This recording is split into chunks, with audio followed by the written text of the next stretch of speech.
এই যে কারখানাগুলো যেখানে যুদ্ধাস্ত্র তৈরি হয়, কে তৈরি করে? ওই নেতানিয়াহু সে তৈরি করে না, মার্কিন প্রেসিডেন্ট তৈরি করে না, বা মোদিও তৈরি করে না, তৈরি করে শ্রমিকরা। এই মুহূর্তে পৃথিবীর শ্রমিক শ্রেণীর বোধহয় দায়িত্ব অনেক বেশি। তারা এই যুদ্ধাস্ত্র বানাবেন কিনা, তৈরি করবেন কিনা, এইটা তাদের একটা সিদ্ধান্ত নেওয়ার দরকার, তাদের অবস্থান নেওয়ার দরকার। মানে এই দায়িত্ব যদি তারা নেন, আজকের পৃথিবীর ইতিহাসটা কিন্তু অন্যভাবে লিখিত হবে।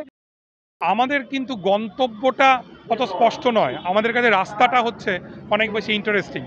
ইসরায়েল গত ২ বছর ধরে গাজায় এক মানবতা বিরোধী একতরফা নরসংহার চালিয়ে যাচ্ছে। বিশ্বের বেশিরভাগ তথাকথিত উন্নত দেশগুলি প্রত্যক্ষ মদত রয়েছে এর পেছনে। না হলে ইসরায়েলের একার পক্ষে এই ঘটনা ঘটিয়ে যাওয়া সম্ভব ছিল না। এর সাথে সাথে বিশ্বের আরেক প্রান্তে ইউক্রেন এবং রাশিয়া যুদ্ধেরও ২ বছর পেরোতে চলল। ইসরায়েল প্রায় বিনা প্ররোচনায় ইরানের ওপর আক্রমণ চালিয়েছে, ইরানও প্রত্যাঘাত করেছে। এই নতুন শতকে এই নতুন বিশ্ব আবার যেন এক বিশ্বযুদ্ধের আবহে প্রবেশ করতে চলেছে।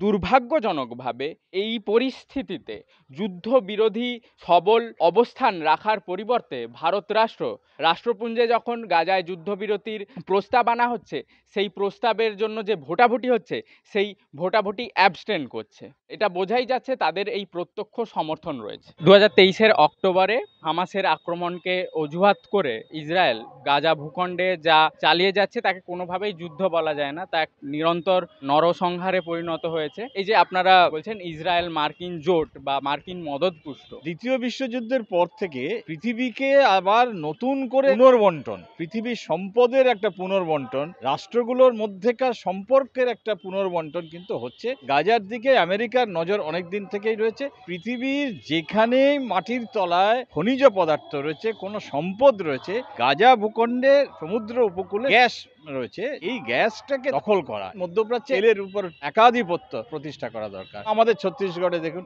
সেখানেও কিন্তু মাটির নিচে নানা ধরনের যে সমস্ত খনিজ সম্পদ রয়েছে সেগুলো লুট করাই কিন্তু প্রধান জায়গা। এই প্রশ্নটা কিন্তু এখনো অনেক বেশি গুরুত্ব দিয়ে চর্চা করা দরকার সত্যি সত্যি, যে এটা পারলো কি করে। কার্যত গোটা ফিলিস্তিনি জনগোষ্ঠীকে নির্মূলকরণের যে অনুশীলন শুরু হলো অক্টোবর ২০২৩ থেকে, সেটা সম্পূর্ণভাবে মার্কিন মদতেই ঘটছে। প্রথমত এটা যুদ্ধ নয়, এটা একতরফা গণহত্যা। ট্রাম্প কার্যত বললেন যে গোটা ওই অঞ্চলটাকে ফাঁকা করে দেওয়া হবে এবং সেখানে একটা প্রমোদ উদ্যান গোছের ব্যাপার হবে। ভারত রাষ্ট্র স্বাধীনতার পর থেকেই গোটা বিশ্ব রাজনীতিতে যে পক্ষ বিভাজন, তার বাইরে এক ধরনের ইন্ডিপেন্ডেন্ট জোট রাখার চেষ্টা করেছে বিভিন্ন সময়। সেখানে তারা প্যালেস্তাইনের পক্ষেও বিভিন্ন সময় স্ট্যান্ড রেখেছে।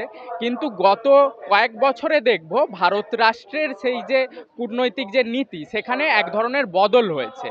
এই বদলটাকে আপনি কি চোখে দেখছেন? আমাদের প্রচুর সমালোচনা রয়েছে নেহরুর সম্পর্কে, থাকবেই, কিন্তু জোট নিরপেক্ষ আন্দোলন যেটা নাসের, টিটো এবং নেহরুর নেতৃত্বে গড়ে ওঠে, একদিকে মার্কিন নেতৃত্বাধীন পুঁজিবাদী শিবির, অন্যদিকে যেটাকে দ্বিতীয় বিশ্ব বলা হতো সোভিয়েত নেতৃত্বাধীন শিবির, এই দুটো থেকেই দূরত্ব বজায় রাখা। আমাদের বৈদেশিক নীতির মূল যে অভিমুখ, সেটা ছিল কিন্তু প্যালেস্টাইনের মুক্তি সংগ্রামের ইন্তিফাদার সমর্থনে। সবচেয়ে মজার বিষয় হচ্ছে অটল বিহারী বাজপেয়ী যখন প্রধানমন্ত্রী ছিলেন, সেই সময়ও কিন্তু ভারত ফিলিস্তিনের পক্ষে অবস্থান নিয়েছে। খুব আনফর্চুনেট যেটা, যে নরেন্দ্র মোদী আর আমলে ভারতবর্ষ সেখান থেকে বেরিয়ে আসার চেষ্টা করছে। ভারতের বর্তমান হিন্দুত্ববাদীরা নিজেদেরকে আসলে বিশ্ব ডানপন্থার ছোট শরিক হিসেবে নিজেদেরকে দাঁড় করাতে চাইছে। এটা অত্যন্ত লজ্জার, অত্যন্ত দুঃখের এবং অত্যন্ত যন্ত্রণার যে ভগৎ সিং এর দেশে, সুভাষচন্দ্র বসুর দেশে একটা এরকম গণহত্যাকারী সাম্রাজ্যবাদী শক্তির সঙ্গে আজকে তারা হাত মেলাচ্ছে। লেনিনের ভাষায় বললে পুঁজিবাদের সর্বোচ্চ স্তর সাম্রাজ্যবাদে যখন প্রবেশ করছে দুনিয়া, তখন এই ব্যবস্থাকে টিকিয়ে রাখার জন্য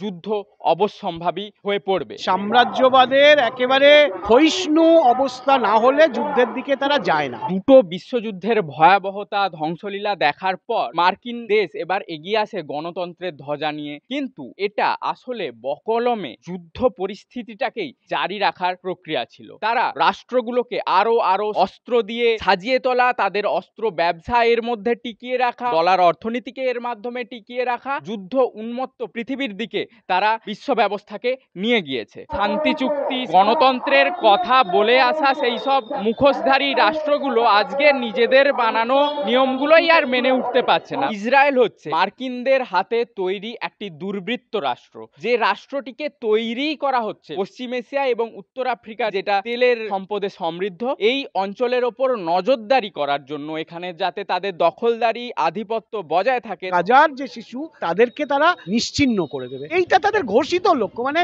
লুকোছাপা নয়। ইউএনও একেবারে মানে ফুটো জগন্নাথের মতো বসে রয়েছে। এই যে কারখানাগুলো যেখানে যুদ্ধাস্ত্র তৈরি হয়, কে তৈরি করে? ওই নেতানিয়াহু সে তৈরি করে না, মার্কিন প্রেসিডেন্ট তৈরি করে না, বা মোদিও তৈরি করে না, তৈরি করে শ্রমিকরা। এই মুহূর্তে পৃথিবীর শ্রমিক শ্রেণীর বোধহয় দায়িত্ব অনেক বেশি। তারা এই যুদ্ধাস্ত্র বানাবেন কিনা, তৈরি করবেন কিনা, এইটা তাদের একটা সিদ্ধান্ত নেওয়ার দরকার, তাদের অবস্থান নেওয়ার দরকার। মানে এই দায়িত্ব যদি তারা নেন, আজকের পৃথিবীর ইতিহাসটা কিন্তু অন্যভাবে লিখিত হবে। ৫৫,০০০ বেশি মানুষকে মারা গেল আর কি। এটা ওদের রিপোর্ট, আর কত মানুষের কি হয়েছে সেটা এখন জানা যাবেও না কোনোদিনও। জনগণের যে যুদ্ধবিরোধী স্বর, সেই স্বর ভারতবর্ষে আজ একটু কমে গেছে, বা আমরা কি সেটা প্রকাশ্যে দেখতে পাচ্ছি না। এই কলকাতা শহর ভিয়েতনামের যুদ্ধের বিরুদ্ধে উত্তাল হয়েছিল। এই কলকাতা শহর ম্যাকনামারাকে নামতে দেয়নি, এয়ারপোর্ট থেকে বেরোতে দেয়নি ম্যাকনামারাকে। তোমার নাম আমার নাম, ভিয়েতনাম ভিয়েতনাম। ভারতীয় সমাজের যে অক্ষ, এটাকে শুধু পলিটিক্স দিয়ে ব্যাখ্যা করা কতটা যায় আমি জানি না। গোটা বিশ্বে যে বিরল কয়েকটা দেশে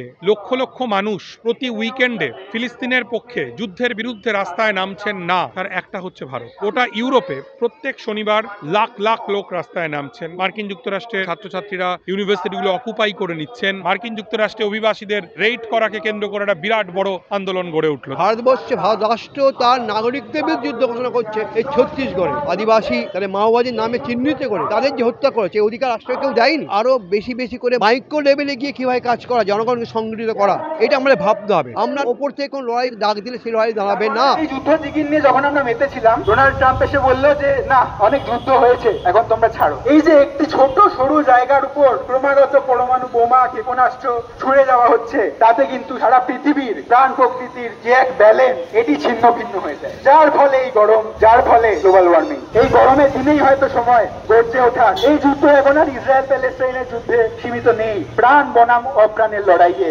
এসে স্থাপিত হয়েছে, প্রকৃতি বনাম অপ্রকৃতির লড়াইয়ে এসে স্থাপিত হয়েছে। বিশ্ব রাজনীতিতে দেখবো আমরা গত কয়েকদিনের মধ্যে একটা নতুন মোড় নিয়েছে। ইসরায়েল হঠাৎ করেই বিনা প্ররোচনায় ইরানের ওপর আক্রমণ করেছে। অত বড় ব্যাপার, অনেক সময় আমরা কি ঘটছে নাই বুঝতে পারি, কিন্তু কিভাবে দেখবো। ইরানও আসলে পাল্টা জবাব দিতে শুরু করেছে। রাশিয়া, চীন, উত্তর কোরিয়া ইরানকে সমর্থন যদি করে, তাহলে কিন্তু অন্য রকমের পরিস্থিতি হবে। আমরা কখনোই চাইবো না যে একটা বিশ্বযুদ্ধের মতো পরিস্থিতি হোক। ইরানের যে সরকার ক্ষমতায় রয়েছে, আমি তাকে চূড়ান্ত রিয়াকশনারি প্রতিক্রিয়াশীল সরকার বলে মনে করি। কিন্তু যখন বিনা প্ররোচনায় কার্যত এইরকম ভাবে আক্রমণটা করলো ইরানের ওপরে ইসরায়েল, তখন ইরানের বর্তমান শাসকদের হাতে আক্রান্ত যে প্রগতিশীল গণতান্ত্রিক শক্তি, তারাও ইসরায়েলের হামলার আসলে বিরোধিতা করছে। হিরোশিমা নাগাসাকিতে ওই ভয়ঙ্কর বোমা পড়ে যে কি পরিণতি হয়, তারপরেও গত 30 বছর 40 বছর ধরে বিজ্ঞান যে ধ্বংসাত্মক সামরিক অস্ত্রশস্ত্র বানিয়েছে, এইটা তো আজকে মানুষের মধ্যে রয়েছে। ইতিহাসে এমন এক একটা মুহূর্ত আসে,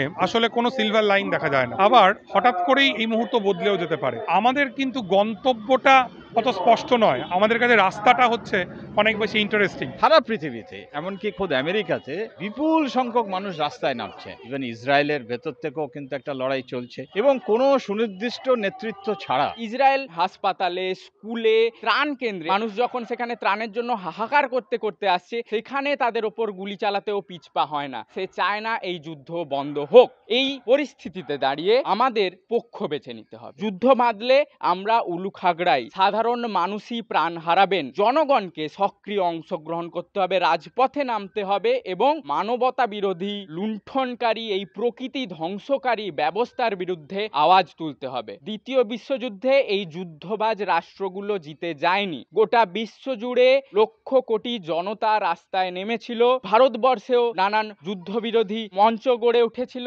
হাজারে হাজারে মেহনতি জনতা, সাধারণ মানুষ এই অন্যায় যুদ্ধ বিরুদ্ধে রাস্তায় নেমেছিল বলে আজ আমরা এখনো বেঁচে আছি। আজকের দিনে এই যুদ্ধ আবহ থেকে, এই প্রকৃতি ধ্বংসকারী, এই পৃথিবী ধ্বংসকারী, মানবতা ধ্বংসকারী যুদ্ধ পরিস্থিতি থেকে বেরোতে গেলে আমাদেরই রাজপথে নামতে হবে।